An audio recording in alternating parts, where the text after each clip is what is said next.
have an unpopular opinion that I think is gonna ruffle some feathers, but what else is new? I think like posting so much on social media and dealing with so many annoying comments, I started just like not posting the way that I felt about things because I didn't want to deal with the comments. But at the end of the day, this is my page. So I also do think the most fair thing for people who follow me is to understand exactly who they follow. So if you see this video and you think I'm setting women back 50 years and the most annoying person ever, I don't really care. Like, but something that, especially since becoming a mother, I've had lots of comments on videos and just seen other videos and like discourse that people have online, and it kind of like triggers me every time because it just annoys me. More so to the mothers who are married to their baby daddies or like dating it in like a long-term relationship where you live together, like you have a family. If you are like co-parenting, you're not with your baby dad, this doesn't apply to you. Something that I wish more women understood, and I feel like in the past probably 5 to 10 years it's just become so much worse. Just because you give birth to a man's child, it does not mean that you have the convenience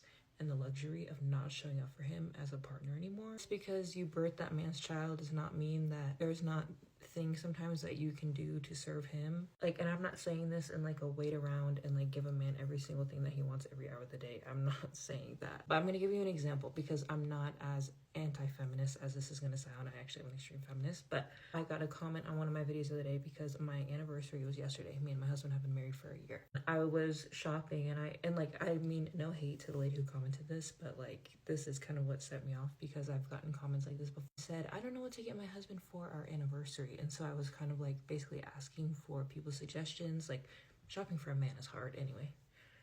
She said, you just gave birth to that man's child. He needs to get you a present. First of all, it's an anniversary, which means there's 2 people involved. Not about just him getting something for me. Like, that's very weird to me. If it was my birthday, yes, please spoil me. But it's an anniversary. This is a day that is about both of us. And in my opinion, who you marry, getting married is the biggest decision that you'll ever make in your life. Just me, how I look at things. Married was the biggest decision I ever made in my life because it also determined the father of my kids. It determined the type of life that I get to live for the rest of my life. Like, it determines so much. Personally, being married to my husband is the biggest accomplishment of my life. Just because I gave birth to his child 7 weeks ago does not mean that he has to wait on me hand and foot. But a day that is about us as a couple and celebrating everything we've accomplished, everything we've been through, everything we have persevered through in the past year, that day doesn't have to just be about me and me being spoiled because I gave birth. Like, in my head, there's really no correlation. Obviously, a huge part of this past year, a huge part of our marriage has been navigating pregnancy and becoming new parents, like, while still being in our 20s and navigating life in general. Yes, but just because I get